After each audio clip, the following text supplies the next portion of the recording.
Shalom. Sekali lagi shalom.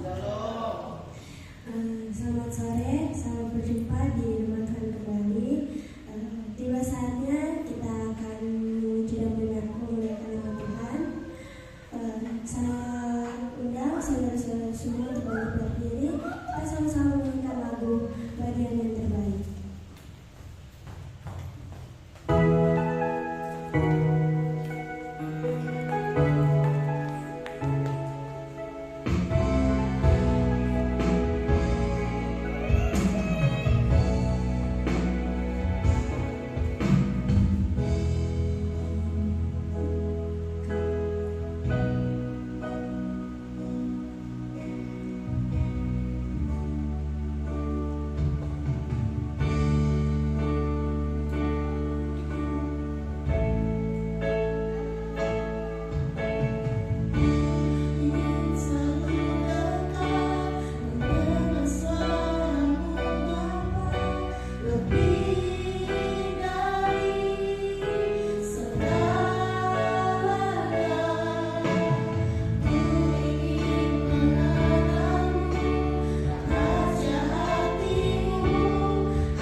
Dipersilakan untuk duduk kembali. Tiba saatnya kita akan memberikan persembahan. Sebelum kita memberikan persembahan, mari kita berdoa. Tuhan, tiba saat ini Bapa, kami akan memberikan persembahan Tuhan Yesus. Sertai dan kuduskan persembahan kami Bapa, untuk menjadi seperti yang kami berhadapan kami Bapa. Terima kasih Tuhan Yesus, terima kasih waktu bersama amin. Sebelum ibadah persembahan diadakan, kita nyanyikan lagu di atas semuanya.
percaya kita semua di sini sudah mengambil keputusan untuk mengikut Kristus. Amin.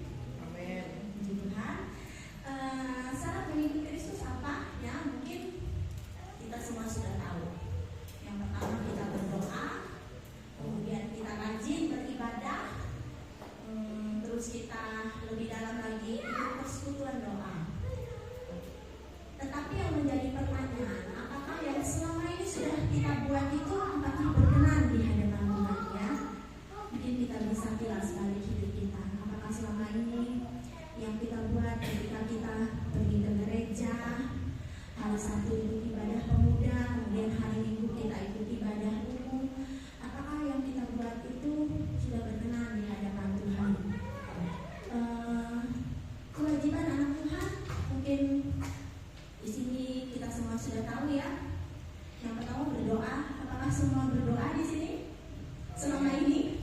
Dengan catatan jangan dihitung kalau doa makan, doa mau sekolah, doa mau berangkat kerja, itu jangan dihitung, ya. Atau doa mau pergi ke satu tempat. Yang saya maksud di sini adalah penyembahan pribadi. Ayo, siapa di sini yang sudah melaksanakan doa penyembahan pribadi? Bisa angkat tangan. Ya. Nah, sangat mengikut Tuhan, ya. Kita tidak hanya sekedar kita setiap hari Minggu berdoa, setiap hari Sabtu kita berdoa, kemudian kita mau makan berdoa. Tidak hanya sekedar itu. Kita harus punya dalam satu hari itu khusus waktu buat Tuhan kita. Ya, itu yang pertama. Kemudian yang kedua, sudahkah kita rajin membaca firman Tuhan setiap hari? Dengan catatan bukan membaca firman Tuhan yang dalam ibadah-ibadah pemuda, dalam ibadah minggu, dalam ibadah persekutuan doa. Bukannya itu, maksudnya dengan sukarela kita sendiri. Ada yang sudah setiap hari meluangkan waktu membaca firman Tuhan minimal 1 pasal setiap hari di sini. Yang ada angkat tangan, yang nggak ada angkat kaki.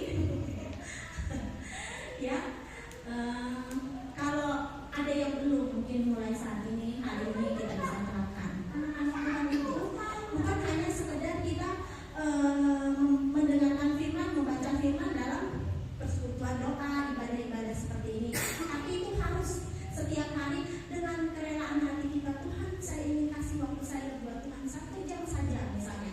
Baca 1 pasal saja. Kalau merasa kurang 2 pasal, kenapa? Karena firman Tuhan itu adalah surat cinta kasih Tuhan buat kita. Itu yang pertama. Terus doa itu adalah nafas hidup kita.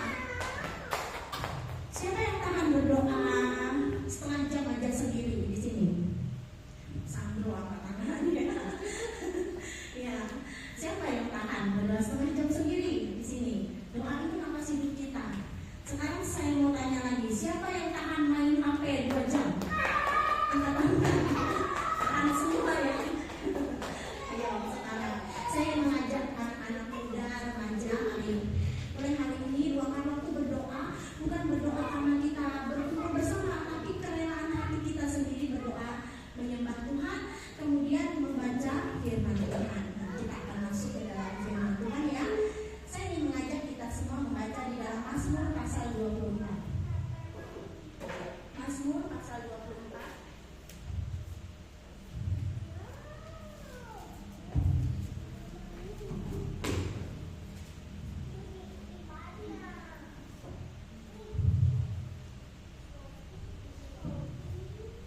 Mazmur pasal 24 ayat 1 sampai 6. Jadi saya ini sangat suka dengan firman Tuhan yang ini, ya. Ketika saya, kalau bahasa sekarang ya, sedang galau. Jadi bukan hanya anak muda yang suka galau, saya pun juga kadang-kadang saya bisa galau. Jadi saya berdoa sama Tuhan, saya selalu dikasih ayat ini, ya, untuk mengingatkan saya bahwa judul ayat di sini, ya, judul firman Tuhan di sini, kedatangan Raja kemuliaan dalam bait Allah. Nah, ini Tuhan tidak ujung-ujungnya mengingatkan saya, dan saya ingin berbagi kepada pemuda remaja di sini. Mazmur pasal 24 ayat 1 sampai 6. Kedatangan Raja kemuliaan dalam bait Allah. Mazmur Daud, Tuhanlah yang yang diam di dalamnya, sebab dialah yang mendasarkan di atas lautan dan menegakkannya di atas sungai-sungai. Sampai situ dulu ya. Mungkin semua pernah galau ya. Nah, kadang-kadang kita bingung dengan keadaan kita. Di dalam ayat yang ke-1 dan yang kedua ini, di sini Tuhan mau menegaskan kepada kita semua bahwa kita sore malam hari ini memilih Tuhan yang benar.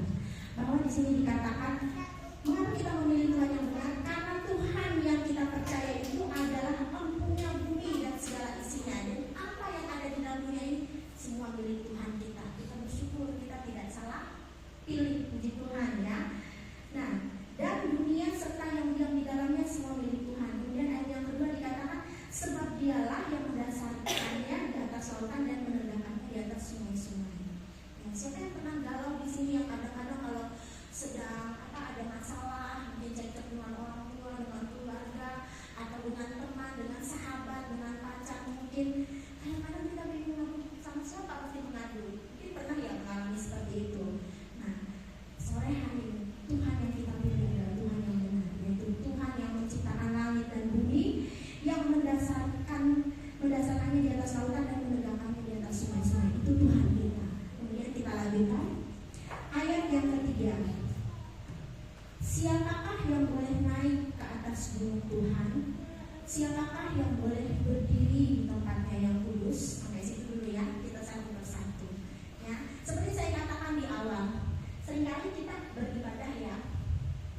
Yang jadi pertanyaan, ibadah kita berkenan nggak dengan Tuhan? Apa yang kita buat berkenan nggak dengan Tuhan? Mungkin kalau kita flashback ke ibadah minggu saja ya, ibadah minggu. Ketika kita menyembah Tuhan, atau yang tadi aja dah, yang tadi lagu awal, terus terhubung denganmu, menjiwai nggak lagu-lagu itu ya? Saya perhatikan tuh sering ya anak-anak muda yang saya kenal, kadang kalau nonton drakor itu, termasuk anak saya yang sudah selesai nonton makanya buka nangis. Ayo berjam-jam, nanti derajin yang ditonton.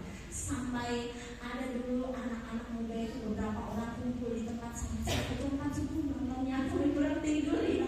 Mungkin ada yang merasa di sini yang kenal saya ya, tahu ya. Sampai jam 4 subuh nggak tidur. Jadi nonton drakor yang berjilid-jilid, yang berepisode-episode.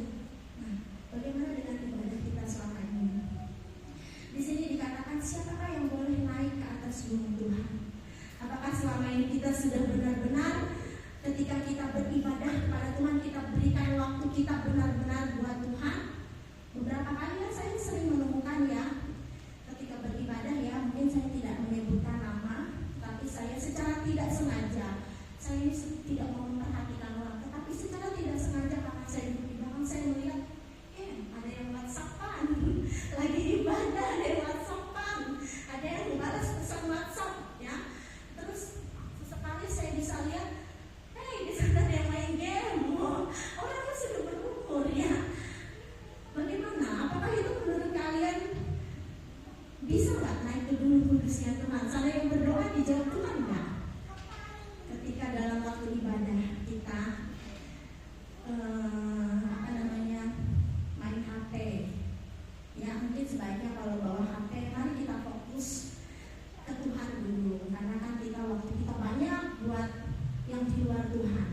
Nah, ada juga sekali waktu saya mendengar setelah pulang ibadah itu ada yang ngomong, tadi ya pakaiannya yang itu gak matching.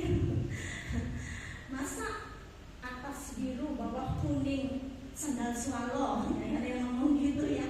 Nah, kadang-kadang orang beribadah itu ada yang memperhatikan yang seperti itu. Nah, jadi saya mungkin saat ini ingin membuat fokus kita semua ya. Kalau mungkin mulai sekarang ya, kita sama-sama menerapkan ketika kita beribadah. Firman Tuhan berkata di sini, siapakah yang boleh naik ke atas gunung kudus Tuhan? Siapakah yang boleh berdiri di tempat kediamannya? Setelah kita tadi mendengarkan beberapa ilustrasi ya, kita baca lagi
sikap yang bersih tangannya dan murni hatinya itu ya. Kita baca Mazmur pasal 15 ayat 1 sampai 5 ya. Judul perikop, siapa yang boleh datang kepada Tuhan? Mazmur Daud. Tuhan, siapa yang boleh menumpang dalam kemah-Mu?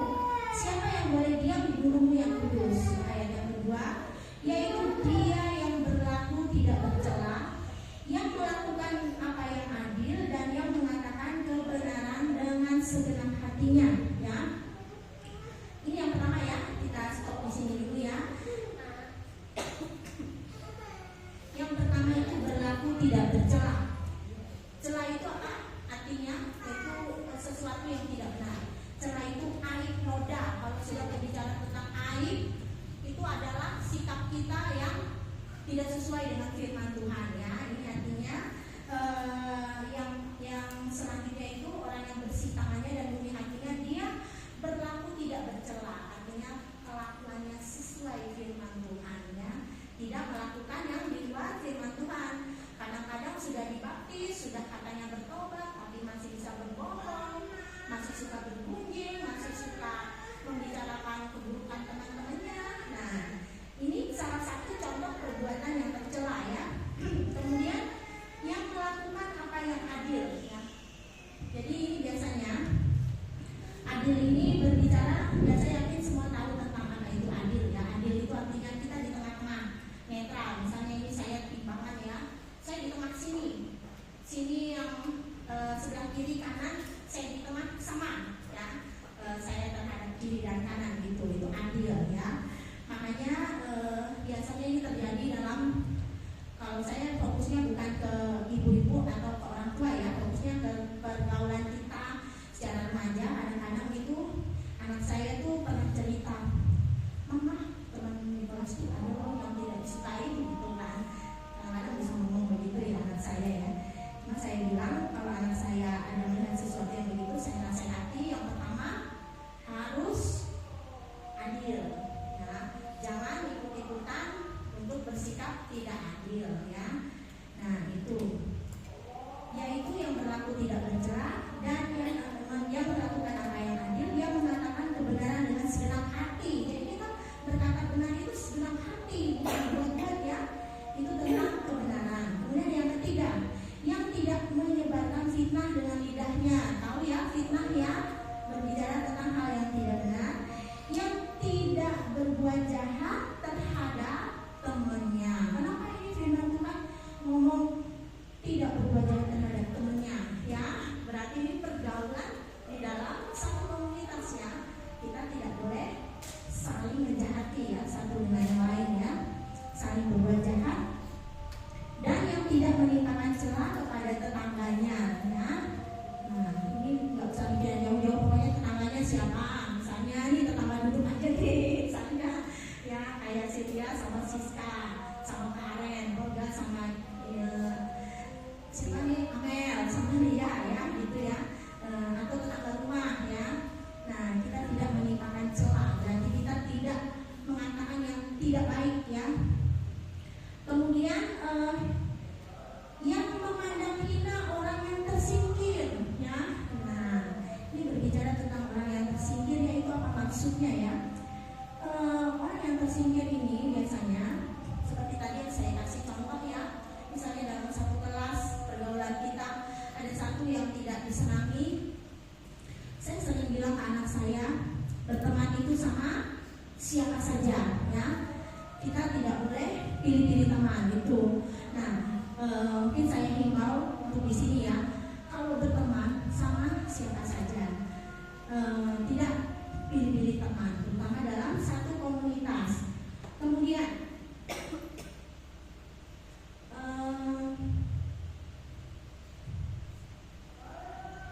ayat yang keempat tadi, yang memandang hina orang yang tersingkir ya.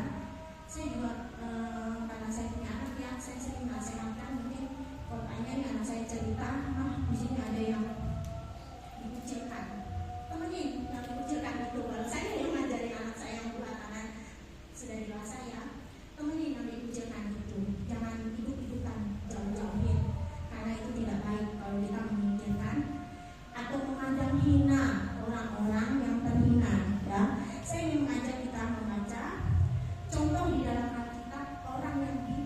hina menurut orang-orang itu, bagaimana sikap Tuhan terhadap orang-orang yang tersingkir ya.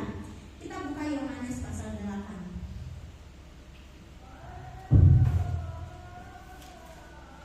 Yohanes pasal 8 ayat 1. Di sini berbicara tentang perempuan yang berzina ya. Mungkin sudah sering ya dengar cerita sekolah minggu tentang perempuan yang berzina. Nah, mungkin nanti dibaca di rumah, saya akan merangkum ceritanya. Nah, ini pada suatu ketika ada ahli Taurat dan orang-orang Farisi. Mereka menangkap basah seorang perempuan yang berzina ya. Siapakah ahli Taurat? Orang Farisi. Ahli Taurat orang yang ahli Alkitab, pemuka agama, mereka pintar di zamannya bangsa Israel. Siapa orang-orang Farisi? Mereka orang yang pintar tentang firman Tuhan, tahu segalanya. Nah, ketika mereka melihat ada perempuan yang berzina, mereka memandang rendah perempuan ini. Kemudian mereka membawa perempuan ini kepada Yesus. Mereka manggil Yesus itu Rabi. Rabi, kami menemukan seorang perempuan tertangkap basah berzina. Ini dia orangnya. Langsung ditaruh di tengah-tengah. Secara hukum Taurat, menurut kitab Musa, perempuan ini harus dilempar dengan batu. Nah, Tuhan Yesus dikasih tahu hal yang seperti itu. Apa yang Tuhan Yesus perbuat? Dia hanya memandang ke bawah ya. Di sini kita lihat ya di dalam ayat yang ke-7 ya. Ayat yang ke-8. Lalu ia membungkuk pula dan menulis di tanah. Jadi sikap Yesus apa? Dia tidak langsung merespon perkataan ahli Taurat dan orang-orang Farisi. Dia membungkuk dan menulis-nulis di tanah. Terus orang Farisi dan ahli Taurat terus mendesak, bagaimana? Tapi bagaimana?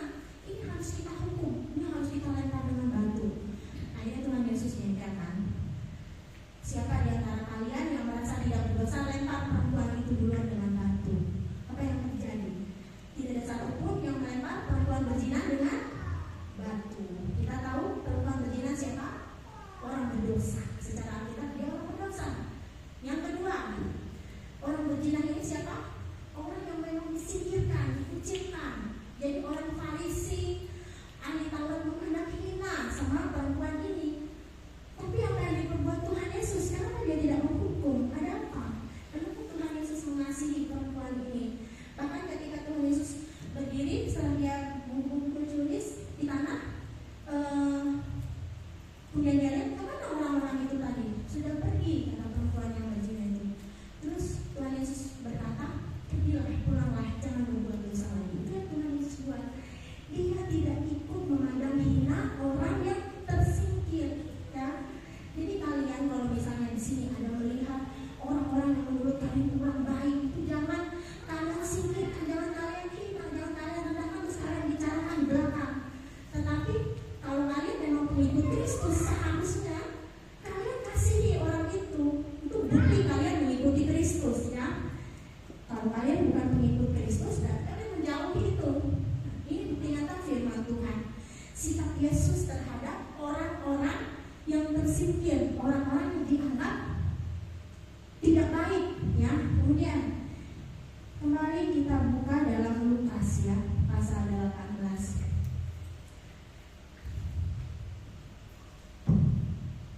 Lukas pasal 18 ayat 9.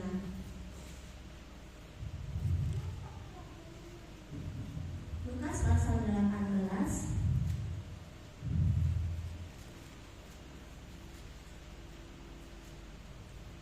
ayat 9. Judul perikopnya perumpamaan tentang orang Farisi dan pemungut cukai. Nah, ini Tuhan Yesus bercerita tentang ada orang Farisi ya. Saya simpulkan ceritanya ya. Ada orang Farisi dan pemungut cukai sedang beribadah kepada Allah. Nah, kita tahu orang Farisi itu orang yang baik. Mereka melakukan firman Tuhan. Ini apa yang ada di firman Tuhan dia lakukan ya. Ya, di sini dikatakan di dalam ayat yang ke-11, ya Allah, aku mengucap syukur padamu karena aku tidak sama seperti orang yang lain. Misalnya saya orang Farisi ya. Saya berdoa sama Tuhan, ya Allah, saya bersyukur saya tidak seperti mereka ini. Misalnya ya, ini contoh saya orang Farisi ya. saya bukan perampok, bukan orang lain itu orang yang jahat ya. Kemudian bukan pezina, bukan seperti pemungut cukai ya. Tahu apa arti pemungut cukai? Pemungut cukai itu kalau zaman Tuhan Yesus itu mereka menarik pajak, tapi kadang-kadang mereka menarik pajak itu berlebihan. Terus mereka tagih-tagih pajak itu sampai seperti mengejar orang tidak punya duit, terus dikejar-kejar. Nah itu pemungut cukai tidak disukai pada zaman itu. Jadi orang Farisi ini dia merasa bahwa dia adalah orang yang baik. Dia bukan perampok, bukan orang lain, bukan pezina, bukan seperti pemungut cukai, suka berpuasa 2 kali seminggu dan suka memberikan persepuluhan. Nah, luar biasa suci ya kalau kita lihat di sini pemungut cukai. Tetapi apa yang dilakukan pemungut cukai? Dia merasa dia orang berdosa. Jadi dia berdiri jauh-jauh. Dia tidak berani menengadah ke langit berdoa. Kemudian dia memukul dirinya dan berkata, "Ya Allah, kasihanilah aku orang berdosa ini," kata pemungut cukai itu. "Aku berdosa Tuhan, selama ini aku banyak salah," sambil menangis dia berkata. Kemudian apa yang dikatakan Tuhan? Ayat yang ke-14, "Aku berkata kepadamu, orang ini pulang ke rumahnya sebagai orang yang dibenarkan Allah dan yang lain tidak." Siapa yang dibenarkan Allah? Pemungut cukai. Kan aneh, orang berdosa loh pemungut cukai. Tetapi Tuhan tidak memandang hina orang yang seperti itu. Karena memang tujuan Tuhan itu bukan mencari orang benar, tapi mencari orang yang berdosa untuk ditolong. Jadi saudara semua ya, tugas kita di sini semua, kalau kita melihat ada orang yang datang ke gereja kita sendirian penuh beban berat dan kita semua tahu dia orang berdosa, dia jahat, suka ngutang ke sana kemari, kemudian dia bisa mencuri, dia suka selingkuh misalnya, ini jangan dijauhin, tapi malah didatangi itu. Kalau itu kasih Kristus seperti itu ya. Jadi bukannya kita malah mencari-cari kesalahan orang itu kemudian menjauhi. Makanya saya selalu menasihatkan kepada anak-anak saya, dan saya memang selalu berharap anak-anak saya mengikuti apa yang saya katakan, karena saya selama saya dari muda saya tidak pernah pilih-pilih teman ya. Saya tidak pernah cari-cari teman, kelompok saya tidak pernah. Saya selalu berteman dengan siapa saja, mau yang cantik, mau yang enggak, mau yang putih, yang hitam, mau yang berduit, yang tidak, semua ya. Itu buktinya kita anak Tuhan, kita tidak pilih-pilih teman ya. Ya, ini contoh dari apa yang dibuat Tuhan Yesus. Kemudian kita kembali membuka Matius pasal 18. Matius pasal 18 ayat 1 sampai 5.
di sini dikatakan ayat yang keempat, sedang barang siapa merendahkan diri dan menjadi seperti anak kecil ini, dialah yang terbesar dalam kerajaan surga.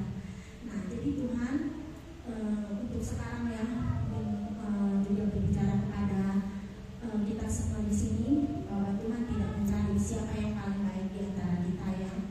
Kita semua adalah sama-sama pelayan Kristus ya.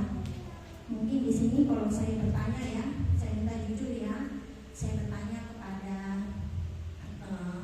anak-anak muda yang di sini, kalau kalian boleh memilih nih, siapa yang hebat? Saya atau Kak Agus? Kenapa saya berkata begini? Saya pelayanan, saya apa? Kak Agus pun sama. Kak Agus mau apa? Main musik, ya. Nah, nanti dulu Kak Agus tidaknya itu. Saya ini pujian. Nah, saya bilang gitu. Apa? Hebat Kak Agus? Mungkin ada yang bilang, ada yang bilang hebat Kak Agus. Enggak, Kak Agus gak terima tamu. Saya terima tamu. Yang mana paling bagus? Ada nggak yang mana paling bagus? Ada?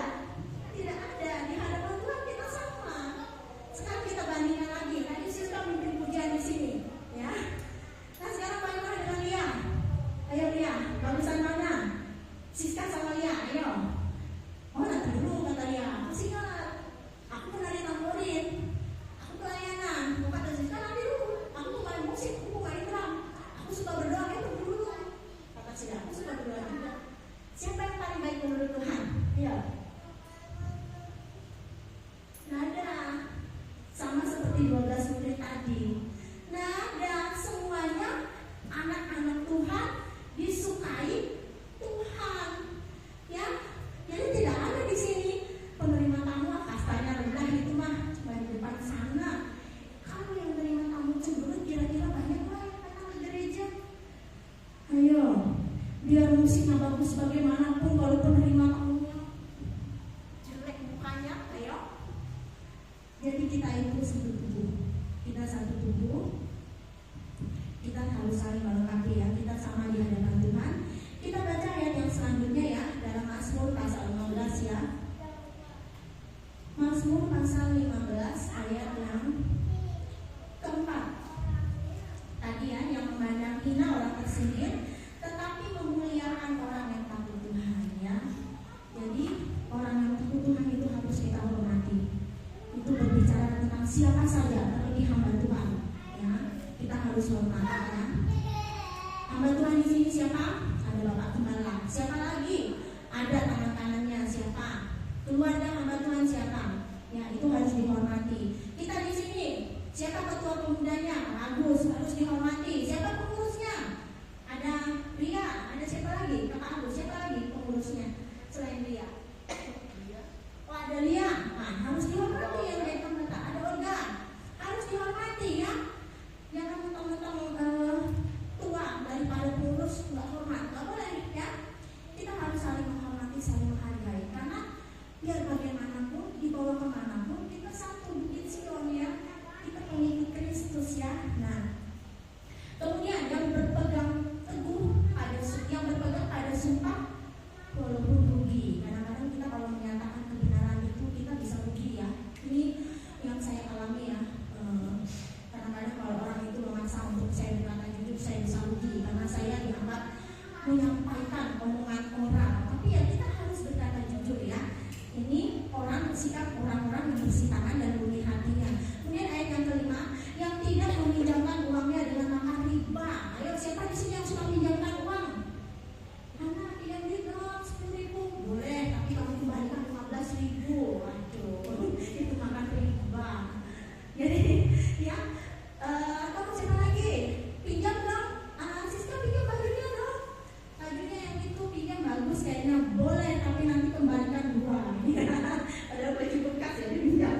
belajar.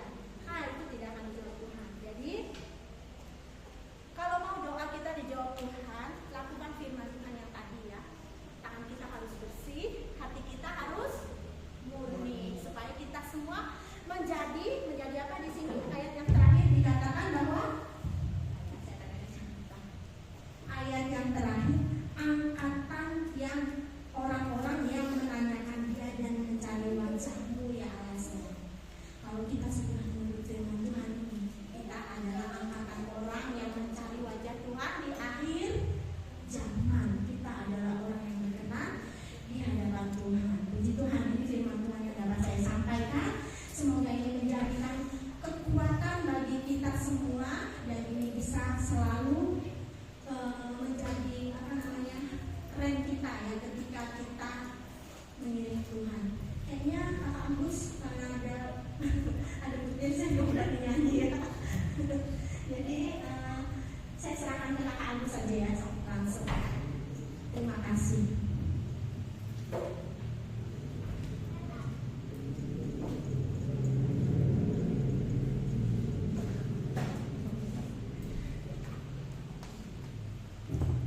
Mari kita bersatu di dalam doa. Tuhan Yesus, terima kasih Kau sudah menyertai ibadah kami pada waktu akhir, dan kami sudah mendengarkan firman-Mu. Kiranya firman boleh bertumbuh berbuah di dalam hati, pikiran, dan jiwa kami, sehingga kami boleh semakin dewasa di dalam Tuhan. Memberkati Kak Kiki yang sudah memberkati kami firman-Mu pada malam hari ini, dan memberkati dalam apa yang dia kerjakan. Tuhan buat berhasil beruntung. Terima kasih Tuhan Yesus. Seluruh pelayan yang lain pada malam hari ini, Kau memberkati mereka juga Tuhan. Dan seluruh kami yang hadir pada malam hari ini, Kau juga memberkati kami, baik sekolah maupun kuliah kami, baik dalam pekerjaan usaha kami, baik dalam keluarga dan pelayanan kami. Kau tambah-tambahkan karunia talenta atas setiap kami, sehingga boleh pelayanan kami Tuhan menyenangkan hati Tuhan, dan boleh memberkati banyak orang yang datang ke tempat ini. Terima kasih Tuhan, terima kasih. Sebentar kami akan berpisah satu dengan yang lain. Kami percaya penyertaan Tuhan sempurna atas setiap kami. Kau menuntun jagai kami hingga sampai tempat tujuan kami dengan selamat. Dan kami yakin dan percaya penyertaan Tuhan sungguh sempurna dalam kehidupan kami. Kami boleh kembali berkumpul tempat ini bersama teman-teman seiman kami untuk sama-sama memuji dan memuliakan nama Tuhan. Terima kasih Tuhan Yesus, sudah menangis kami dalam ucap syukur. Haleluya, amin. Puji nama Tuhan. Untuk iuran seragam bisa nanti serahkan ke Kakak Olga sebesar 10.000 per bulan. Kemudian untuk jadwal kita bulan depan, Sabtu 8 Oktober 2024, pemimpin pujian atau worship leader oleh Saudara Yusak. Kemudian pembicaraan membuat oleh Ibu Margareta Ilma Putri atau Kak Agit, mengungsi kalau sudah semua lansia. Kemudian petugas persembahan